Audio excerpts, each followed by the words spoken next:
name is Satia Orange, and I am so happy to be a part of this and have really enjoyed listening to all of your responses. We have four wonderful folks sitting here who have come together in our talking about this call to action. This is really what this is. This session is the call to action. This whole day is really about a call to action. And so what we're hoping will happen today is that as a result of what happens in this room, what has been happening in this room and upstairs, that all of you will have your own personal calls to action. If you can only take a few things home with you, we'll be happy. We hope you take home many more, but if you only take a few, that's fine. So the very first thing we want to do to facilitate that is we'd like for you to take a piece of paper. I want you to fold it into thirds. We are hoping that when you leave here, as I said, you will have personal calls to action. And so what we'd like for you right now at the very beginning, before I even introduce the panelists, what we'd like for you to do is take a few minutes and think about what you have learned today in terms of something you can do that has struck your heart. These are your personal calls to action. The top is what you will do by next week. The second one is what you will do by next month. And the last one is what you will do by September when you start. What is it that you know you can do that is going to make that giant difference? Once you have written those, then you will have an opportunity during this session to share those. We have a microphone in the middle. You'll be given a minute or two. You'll be given 2 to 3 minutes to come up and share what you would like to do for your month, your week, your month, and in 9 months, so that people can kind of get an idea of what kinds of things you can do. But first, what we'll do is we'll ask the question of our panel, and they will have 2 or 3 minutes, just like you, to respond, and then we will, from their perspective, and then we will turn it back to you. So now I would like to introduce the panelists. Sitting right here to my right is Arthur Levine. You can read about him in your book. We're not going to take a lot of time for introductions. He can tell you more about himself if he wants. Next to him we have René Saldaña. Next to him we have Carolynn Johnson. And last, we have Phoebe. Yeah. Arthur, can you, just thinking about personal takeaways, following the first panel's discussion on diversity in children's literature, history, and myths, what are your takeaways for busting the cycle of myths in your collection development practices and policies, programs, and resources? Okay. Well, I got a lot of them. But I'm going to limit to a couple. The first really great hint I got from that panel that I think I can apply personally is the hint about linking books. If you liked this, you might like that. This is a process, in the publishing world, we call that comp title. And coming up with comparative titles is a very, very important part of how we, the editorial side, talk to the sales side, and then how the sales side talks to booksellers. Because they set expectations by saying, this book is kind of like this book. And I found that a really powerful reminder that when I'm publishing a book that exemplifies diversity, I don't need to limit myself or the book to other books that happen to be, have characters that share that ethnicity, for instance. Or if it's a book with an LGBT character, I don't have to only compare it to another book with an LGBT character. I can do that, happily and proudly, but then I might also say, and I would also, this book is really, really funny, so I would compare it to this book that is also a kind of bunch of hijinks that happen in a contemporary high school. Now it is your chance to respond to this same question. So I will read it again. You can come to the microphone. We're going to ask that no one speaks twice. So we want to give everybody, as many people as we can, a chance to respond to this question. Following the first panel's discussion on diversity in children's literature, history, and myths, what is your takeaway for busting the cycle of myths in your collection development practices and policies, programs, or resources? Can you share what, if any of the stuff that you wrote, anything that you think you can do to bust the myth? Any takers for that question? If not, he gets to sing. Okay. Come on. Well, I'll give you another point. And he does have another point, so. Can you pull that back?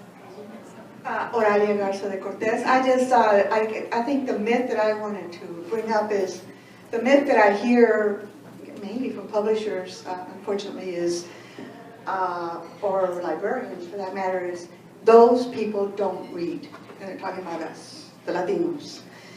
And the myth buster is that when you give them the great books that we have that are culturally relevant and that are in Spanish, that are in their language, that they can relate to, they will read it.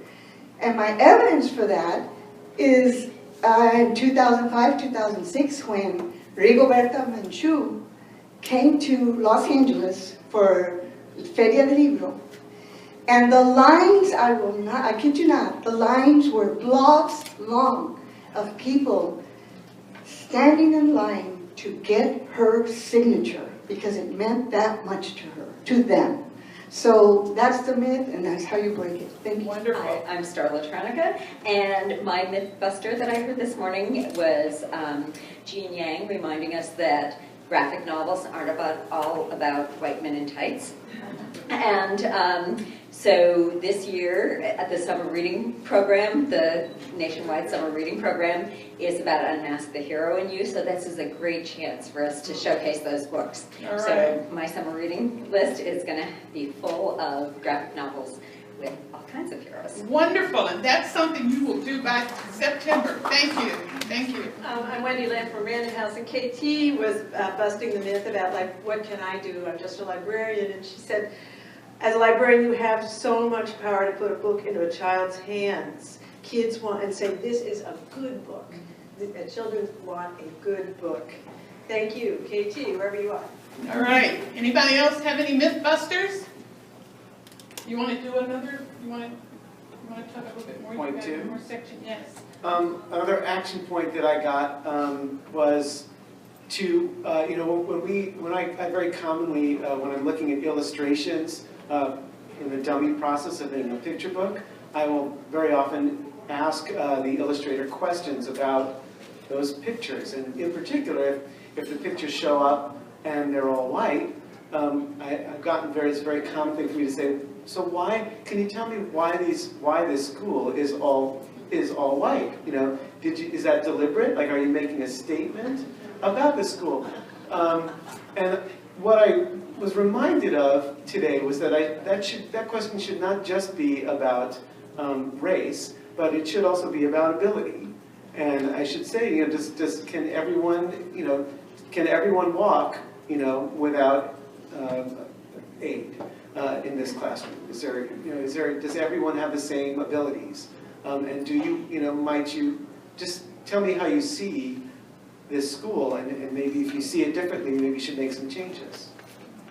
Okay. All right. Thank you. That's a good idea. Yes. My name is Beatrice Pasquale-Wallace. I'm with Seattle Public Library, and I want to address the myth that diverse books don't sell. At Seattle Public Library, all the children's librarians have a chance to order what we call uncatalogued paperbacks, so kids can check these books out. without a card, so kids who have fines on the cards, they can still take something from the library. So we get to order 3 times a year, and our first order of the year is kind of at the end of February, and I have decided all the books I order on that order are going to be diverse books, and not just diverse books, but diverse books of quality.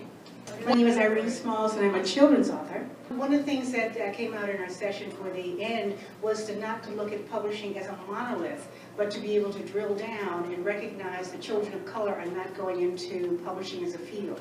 That if we want to integrate publishing, we want to have diverse editors, diverse reviewers, so on and so forth, that one of the things that librarians can do is to have a day of publishing and talk about the different jobs, the different components of what publishing is. And if our children are not presented with that kind of variety and that kind of opportunity, then they don't go into publishing. So we want to be able to set programs that talk about the jobs of publishing, where the money is. That's a great point, and it's kind of more in the world in which I live, where what gets measured gets improved. So to look at the infographic that Jason was so great to share with us this morning and to also publish, it's not enough to say over the past year, 20 years, there's been no improvement. You have to look at best practices outside of your industry and then figure out what representation looks like at corporations that are making real strides in being competitive in their industry, and then implement those things. And I've learned a lot. I have a 2-year-old, so there's some books that I have just haven't broken into yet. I'm like in the color books and the new words. But I heard today the name Rachel René Russell, right? So I Googled her, and I understand that she's the author of Dork Diaries. But then I went and I looked at CBS Corporation's earnings statement, and the work that she's done with that book was so notable that it was noted in their earnings statement. Let's reverse that. Let's think about if we can put people in front of these corporations that can earn them money, and then they're people of color or people with seen and unseen disabilities, or gender orientation, whatever the case is. That's the business case for why diversity is important in children's books publishing. That's the business case. Thank you, Carol. The myth that resonated with me was also KT's living in a post-racial society, and mine is immediate for this week, being at the conference. I'm going to listen very carefully to conversations, and I'm going to speak up. And you're going to speak up? When and if I hear something that is negative about the movement, negative about or questioning intentions of why we're doing this and why we're having these conversations. And we will call you brave. Very good. Thank you. Okay, we'll take one more. Yes. Hi, I'm Michelle Leo. So I have a bunch of things I'm going to take back to Simon & Schuster, but one of the things that I said I would take on is following up with the AAP, the Association of American Publishers, and finding out about the status of the Associates Program, which is active right now at Simon & Schuster, and it's entry-level, rotational, paid positions for diversity for minorities only. So I'm going to find out what the status of that is in all the publishers, and I'll get back to all of you so that you can tell kids, hey, there is an opportunity for you, not to just be writers, but to work on the other side too. René is going to talk about following the breakout session, Show Me the Diversity. What is your takeaway towards increasing the diversity in print and digital materials? Hey, so I'm a writer, and so I like my rabbit trails, and so if you'll indulge me, but feel free to throw a shoe at me if I go on too long. It's honest. No, I'm going to ignore that, so you've got to throw a shoe, please. Hey, so on a trip to Haiti about six weeks after the earthquake, a couple of friends and I were downtown in Port-au-Prince, and as we were leaving, we were kind of caught up by chance in this gathering on the street of young men and young women who were gathering in protest, right? And they were gathering in protest and growing in protest due to their frustration and their desperation because things in 6 weeks had not gotten done, right? And when Satia talks about this being a call to action, it is action that is the key word, right? These folks, a lot of them were wearing these shirts with the slogan FOSS printed on their backs or chests. And the guy who was taking us around told us that literally it means face-to-face, right? The implication being that it's a civil conversation that we're having face-to-face. We're trying to solve a problem. He also told us, though, that in the context of this growing protest, it could also mean forehead to forehead, right? One idea that is a mistaken idea is that this means two heads are better than one. In the context of the frustration that I saw in these young people's faces, it was not two heads are better than one, it was a butting of heads, right? It was in your face, in a sense, right? They were sick and tired of nothing getting done. Right? The time for talk for them was over. Folks were still buried under some of the destruction who hadn't been uncovered, and there was no plan for uncovering lost mothers and fathers and children and cousins and so on and so forth.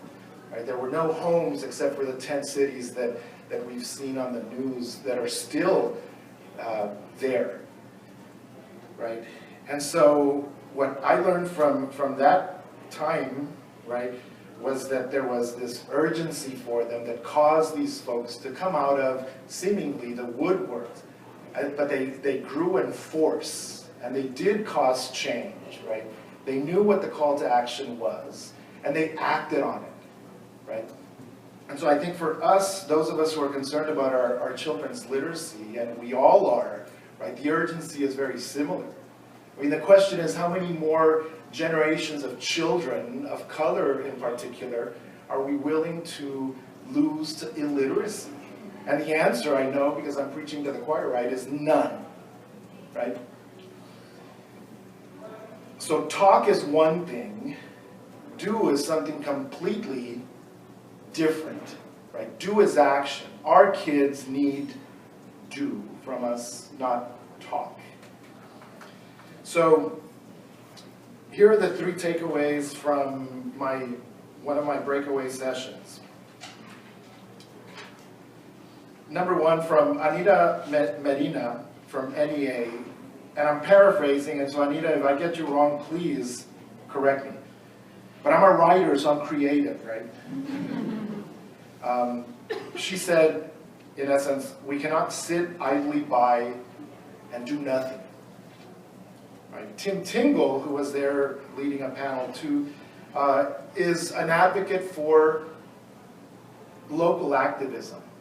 I'll do it, because I've only got like 2 more things to say. And then Monica Olivera suggests that publishers, and this is where she's asking publishers to kind of think outside the box, is what I took from it, right? Is that it be publishers who seek out already established grassroots / local literacy advocacy organizations, groups, and individuals to get books into the hands of these kids from diverse populations, and not the other way around, right? Where little old me has to get all the way to Arthur just to get something done. Instead, Arthur's saying, hey, this group is already set up online working with moms. Let me see what I can do as an editor and publisher to get these books into these kids' hands, right? Simple, easy stuff. And then I talked about how kids in Lubbock, where I'm from, come to the mall on Friday nights, right? It's Latino night at the mall. There's a Barnes & Noble there, not in their neighborhood, not in their barrio, but if they're at the mall where the store is, what am I doing? What am I, this guy right here, right, to encourage them to become active readers? And right now, the answer is nothing. And so Jason Lowe pulled me aside afterward, and he said, you know what you just did there? You made yourself responsible for and to those young people, right? Which is a huge takeaway. And so I'll finish with this.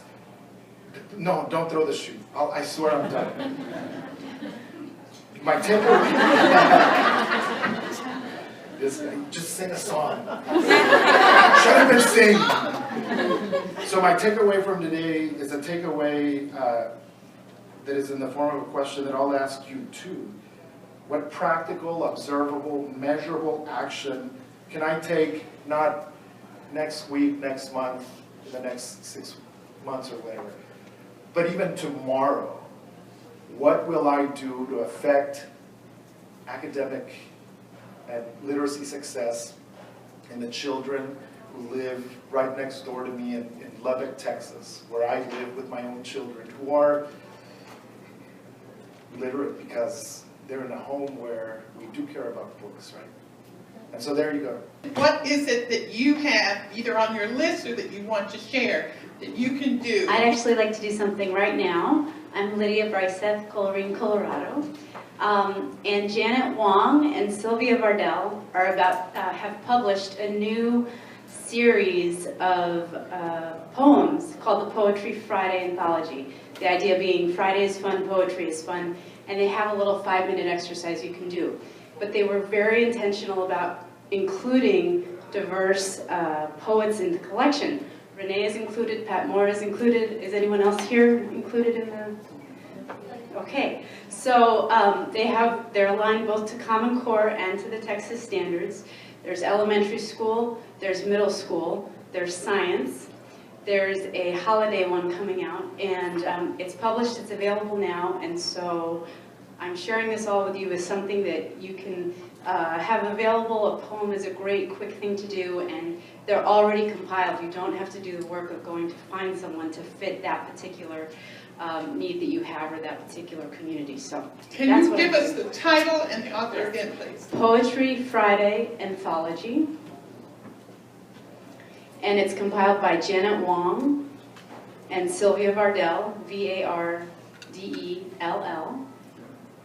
And she's an expert in teaching poetry, so she includes a 5-step quick activity that you can do with a poem in the classroom if you're a teacher, as well as other guidance. I want to add one thing about that particular book. The holiday book is not just your basic holidays. It's like, I think today is Puzzle Day. They have all kinds of holidays. And I actually fought and won to get in a poem for Gay Pride Day. So the book is, very broad in terms of its inclusion. Hi, I'm Debbie Reese. I publish American Indians in Children's Literature. Many people have come up to me today saying, "Oh, Debbie, you do such good work on your blog."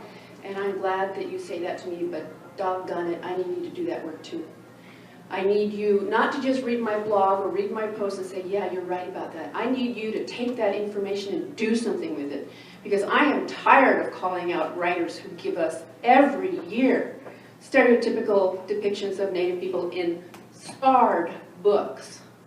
Again and again. I can't do it all by myself. I don't need a bunch of fans. I need people working with me every day so that the number of Native children who are committing suicide will go down. The number that are graduating will go up. All right. You can't let me do that. You have to do it too. And it's hard, it's uncomfortable, but you gotta do it because kids' lives are at stake. There's something I can do today, and that is to collect business cards from all of you if possible. But if you don't want to give me a business card, you can email me at maureen.costello@splcenter.org. That's for the Southern Poverty Law Center. And here's why. Teaching tolerance is a giant megaphone. And I'm going to vow that we're going to publish more diverse writers. I hire freelancers. That we will showcase more diverse texts in Perspectives for a Diverse America, which is actually what it's all about, which means I need permissions from publishers. And that we are also going to be publishing, you saw Appendix D in your handout. That's a tool that we're actually asking librarians and teachers to fill out for a book that you really like. And in the spring, we're going to debut a website where we're going to be crowdsourcing basically readers' contributions. So if you fill that thing out, we're going to start crowdsourcing these great books. Okay. So you can get in touch with me and I will send details. All right, thank you. Hi, my name is Sarah Parkdall and I'm an assistant professor of library and information science. I did something before coming here that I would like to now ask you to do. A couple years ago, I went online and I had a list of 10 Latino children's books I went online to barnesandnoble.com, looked for the 10 books at the closest 3 locations to my house, didn't have any of them. So I walked into the store and they had Skippy John Jones on display with the doll and everything. Talked to the store managers, blah, blah, blah. A local so I wrote about it on Facebook, and a local children's bookstore said, give me the list. They had some of the books, and we're going to order the rest of them. So what I would like you to do is to find a list that you trust. Debbie Reese's American Indians and Children's Books is a great example. And go to your local bookstores and ask if they have any of those books, and if not, demand them. On my blog, sarahpark.com, Sarah with an H, sorry, sarahpark.com, I wrote 2 letters. One is a sample of a letter that you would send to the bookstore if they don't have the books. The other is a sample of a letter you would send to the bookstore if they do have the books. So one is telling them why it's so important that they should carry these books, and the other one is thank you for carrying these books. This is awesome. I support you. I'm going to shop here instead of somewhere else. So what I would like to ask you to do is to do that activity, put pressure on Barnes & Noble and other bookstores, and then email me with the list of books that you used and where you got it from and what region of the country you live in. And I will compile all of this and write it up and share it with the world. Our next speaker is Carolyn Johnson. And Carolyn may talk on either one, on number 3 or on number 1. And her question is, following the lightning talks during lunch, what is your takeaway toward identifying multi-layered characters from different backgrounds to support your young readers' perspectives?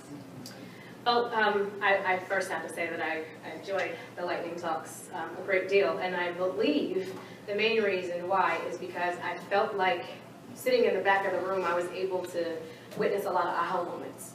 And I witnessed a lot of aha moments because you had 2 phenomenal young women before you, not afraid to tell you the things that were said to them or their experiences.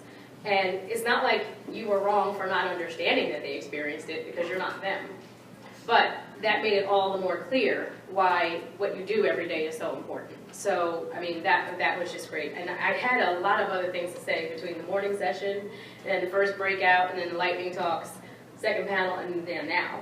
But, I mean, it makes me know that the work that I do every day, focusing on a more diverse workforce, representation of women and people who look like me at the top of corporate America, and that's the same issue that you have. So it also says to me that more partnerships with organizations that get it and that are actually doing this work is important, because if I can come here and say, okay, you know what, I don't necessarily have the same exact issues you have every day, but I can connect you with, let's say, the auditing firm for Scholastic.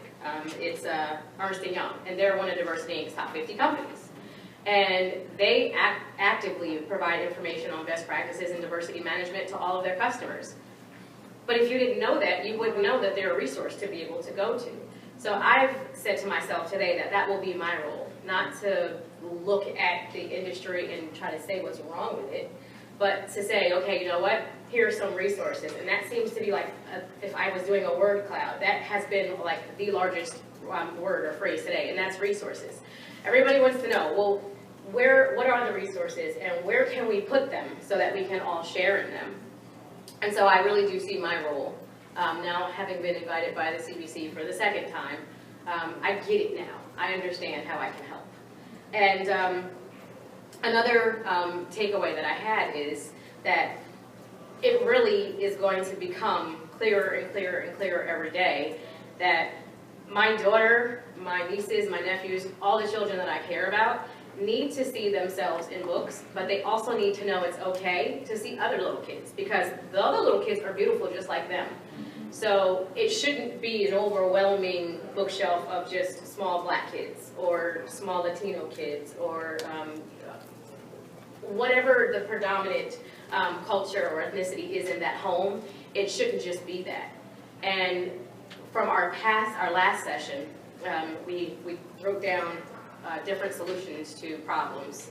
And one of them that I didn't realize was at the tip of my tongue until it actually came out was involve parents. If you want to know what the kids are reading at home to be able to come to school or to the library, ask the parents to be involved so that you'll actually understand what's going on at home, what books you can recommend based on what they're already reading, or what they're not reading.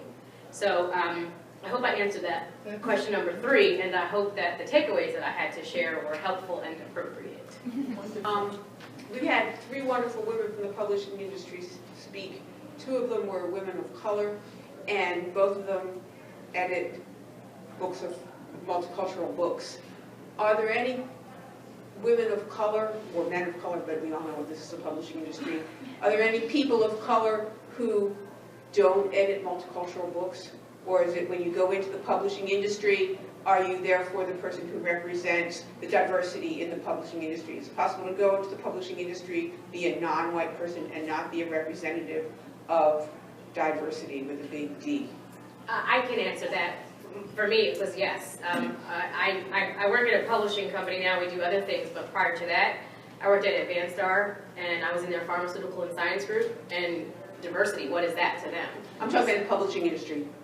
I did work in the publishing industry, yes. Okay. And so my role was not one to be, you know, the black person in the room. It was about pharmaceutical and science and applied clinical trials and spectroscopy.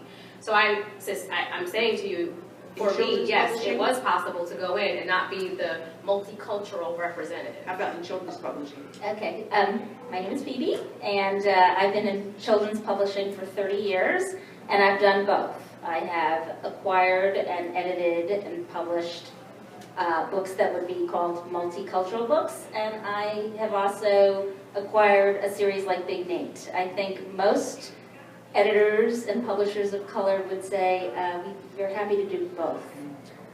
You are a diverse editor, right? Right, that's good. I like to think so. So as this push, as we're successful here today, and as the push into the publishing industry gets stronger and stronger, and as we publish, or as they publish, as more diverse books are published, are there going to be more editors and more publishers who are diverse and who are not diverse, publishing more diverse books, and so it's going to be, dare I use the word, normalized in the publishing industry as well?